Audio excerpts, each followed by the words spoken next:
I'm a mom who went through years of loss before having my beautiful daughter. But recently, my sister-in-law's heartbreaking comment left me stunned. 34F. I'm married and a mama to a 1-year-old daughter. My husband and I actually had a very difficult time becoming parents. I've had 4 miscarriages, 4 before my daughter was born, but I'm honestly just so thankful that we have her. I don't typically speak about my fertility issues, and the only people who know how about my miscarriages, my parents, husband, and 2 older sisters. My husband has a SIL, 31F, who we love dearly, but she tends to play the woe is me card and act like no one else is struggling as much as her.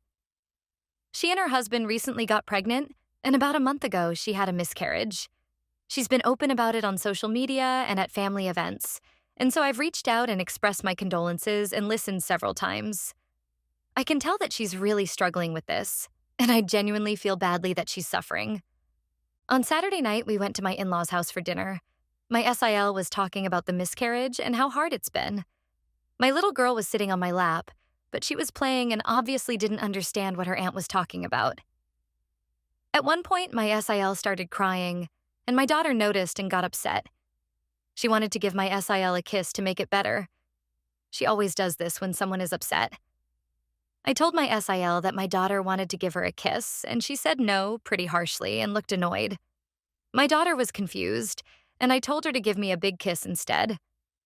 My husband said that was rude, since our daughter noticed she was sad and just wanted to make her feel better. My SIL then said it's just hard that both of her brothers have happy and healthy babies when her child is dead. She said she loves her niece and is so happy that she's here, but she's sad she and her husband haven't been blessed with a child yet. This deeply upset me, because I can't believe she'd be triggered by her own niece. I've never looked at my sister's kids or my BIL's kids and felt anything other than joy that they were in the world.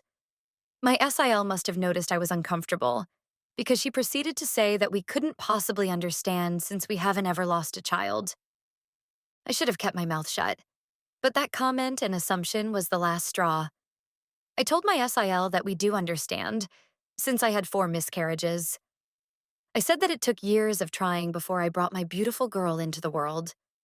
My Emil, who's very kind and empathetic, hugged me and said she was so sorry to hear I'd struggled with that.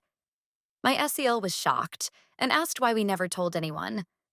I said I'm private, wanted to process it on my own, and have a hard time talking about my own hardships because I know everyone else is going through things as well. Anyways, my husband told me that his sister called him and is upset. She said I was trying to compete with her by saying I had 4 miscarriages. She also said I was trying to make the conversation about me when her wounds are still fresh. She also commented that I was being passive-aggressive when I said everyone is going through things and that I was minimizing her loss. My husband was laughing when he told me, but I actually feel a bit guilty. Maybe it wasn't appropriate to bring up my miscarriages in that moment, but her comment really got under my skin. Eta? Update 1. So things went sideways way faster than I expected after the dinner with my in-laws. My husband's sister, let's just call her Katie, went from being quietly upset to openly furious in no time flat. She's apparently convinced I was somehow competing with her when I mentioned my miscarriages. She told my husband I was being insensitive by even bringing up my losses, especially in front of her, and while her pain was so fresh. I didn't mean it like that at all. And honestly, I didn't even plan on saying anything until she hit me with the "you wouldn't understand" line. But here we are now, and it's like every time I turn around, there's another bombshell going off. Katie told her parents that I'd been gatekeeping my grief, and because of that, I somehow made her feel isolated and minimized in her loss. I'm not even entirely sure what gatekeeping grief is supposed to mean in this situation, but apparently, because I hadn't shared my own story with her, she felt like I thought her pain was less valid or something. According to my husband, Katie even went as far as saying I robbed her of support by not sharing sooner and that she now feels like she's alone in her own suffering. I feel awful that she's this upset, but I'm also frustrated because I'm not sure what I could have done differently. Was I supposed to make some kind of grand announcement about my miscarriages years ago, even though I wasn't ready to talk about it? Anyway, Mael heard the whole thing from Katie and ended up calling me later that night, completely blindsided. She said she had no idea I'd gone through that many losses and apologized for not being there for me. She said she understood why I kept it private, but felt terrible she couldn't support me during those times. I told her I appreciated her words, but I also reassured her that I wasn't holding it against anyone. I explained that I kept it private because I just didn't want to put that kind of weight on others when everyone's already going through their own stuff. Mael got a little teary, which isn't usual for her, and told me she wished I hadn't felt the need to carry that burden alone. It was a nice moment, honestly, and it felt good to have her support. But even then, I had this nagging feeling that all this was leading somewhere even worse. Fast forward to the weekend, and MIL decided she wanted to plan a family brunch with everyone. Her goal? Bring us all together so we can talk things out and heal as a family. I wasn't exactly jumping at the thought of an emotional brunch session where all my in-laws would stare at me and Katie like we're two sides of a boxing ring. But my husband encouraged me to go. He said it was probably the best chance to get everything out in the open, let Katie express her feelings, and clear up any misunderstandings. So I agreed, more for Mill's sake than anything else. After all, she was genuinely trying to help, and she's been a good mom to both my husband and Katie. We arrived at the restaurant, and the tension was pretty much hanging in the air the second we walked in. Katie was already there, sitting with her husband and looking like she was preparing herself for a battle. She didn't even look at me, and I could tell from the way she was fidgeting that she was already worked up. My daughter was with us too, and she was oblivious to everything, thankfully. Mael greeted everyone warmly, clearly trying to ease the tension. But honestly, it felt more like we were all gearing up for some kind of intervention. Once everyone was settled, MIL started off by saying how important it was for us to support each other, especially during difficult times. She went on to talk about how everyone has different ways of handling pain and how we shouldn't assume someone isn't struggling just because they don't share every detail. I could feel Katie's eyes burning a hole through me when MIL said that. It was as if Mill's words were a direct shot at her, and I knew Katie wasn't going to let it slide. When MIL finished, Katie jumped right in, not holding back at all. She started by saying how she felt blindsided by my revelation at dinner, and that it felt like I was throwing my pain in her face. She accused me of trying to one-up her by mentioning the number of miscarriages I'd had and that it seemed like I was minimizing her experience because, at least, I had a baby now. She kept saying that if I had told her about my struggles earlier, maybe she would have felt more supported or less alone, and that by keeping it private, I was somehow withholding emotional support. I was kind of speechless. I didn't know how to respond to that because it's not like I kept it private out of malice or to make her feel isolated. I just wasn't ready to share it with anyone outside of my immediate family. At that point, I felt like I needed to say something to defend myself. So I told Katie that while I understood she was hurting, and my timing may have seemed harsh, I didn't share my miscarriages to make her feel bad or to compete with her. I explained that my experiences were deeply painful, and the reason I hadn't shared them sooner was because I was still processing them myself. I told her that her grief is valid and that I would never try to diminish what she's going through, but I also don't think it's fair to expect me to keep silent just because I have a child now. I thought that would be enough, but I could see from her expression that my words weren't really hitting home. Katie got defensive, saying I made the whole dinner about me and that she's never seen someone act so self-centered in the middle of someone else's grief. She even accused me of hogging the sympathy from MIL and FIL by bringing up my own pain when they were trying to comfort her. It was so twisted, I didn't even know how to respond. I looked over at my husband, hoping he'd say something, but he just gave me a small nod, like he trusted me to handle it however I needed to.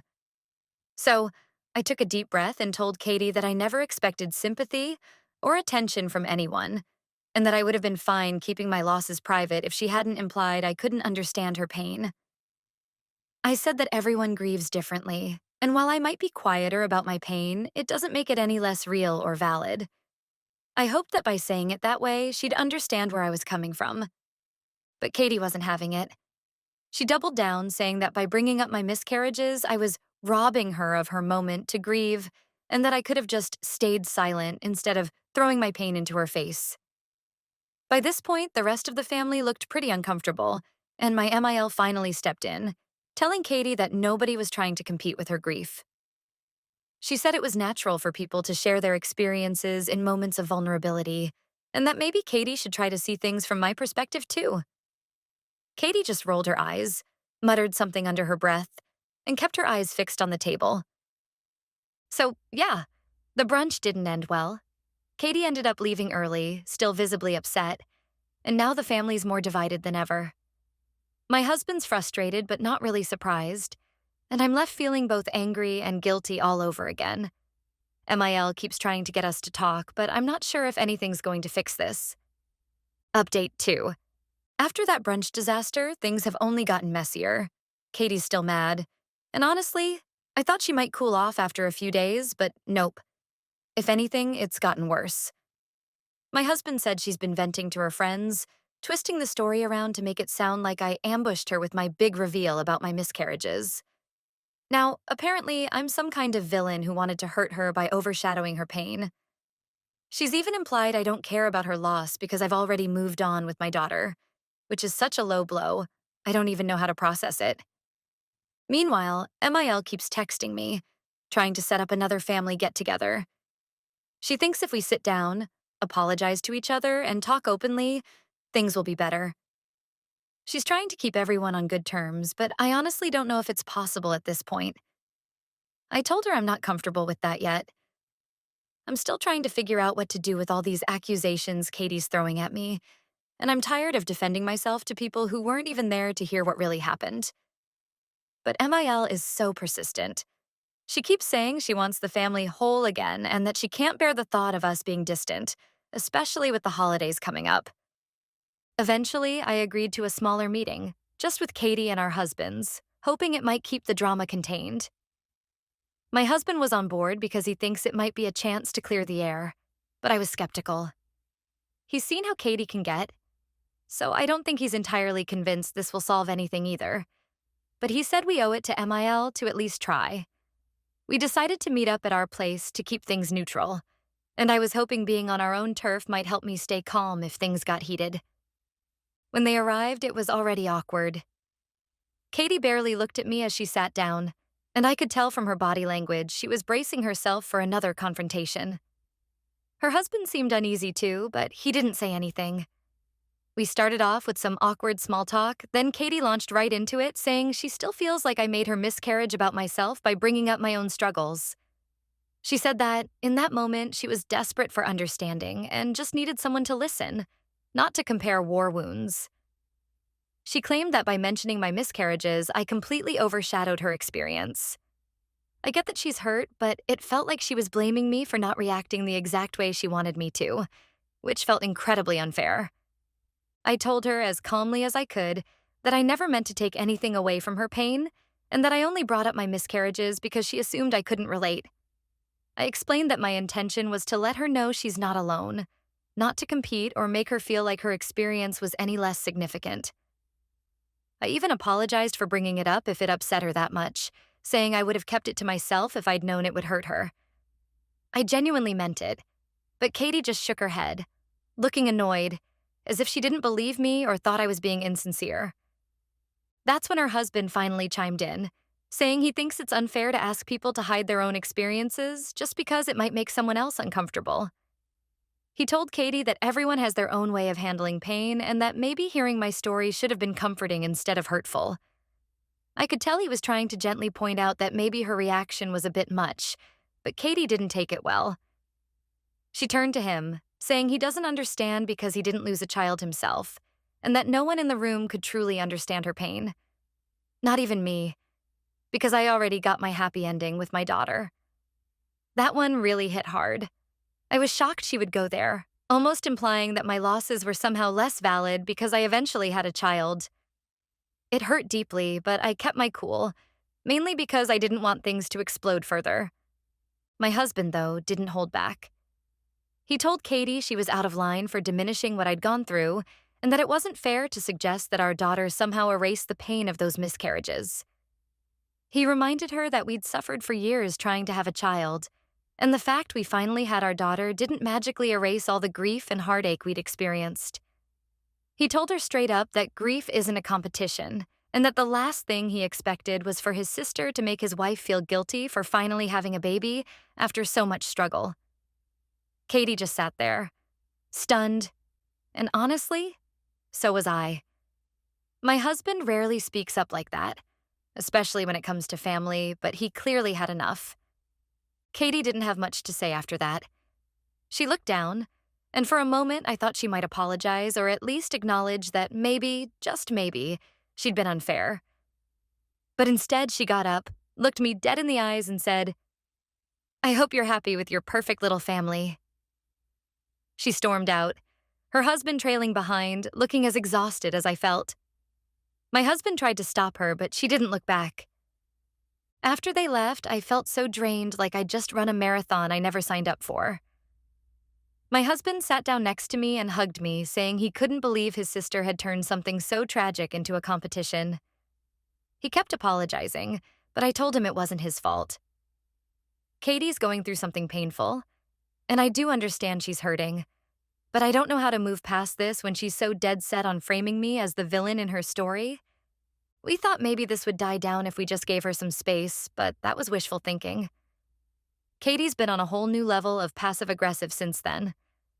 She's posted multiple vague social media updates about fake friends and people who pretend to understand but really have no idea.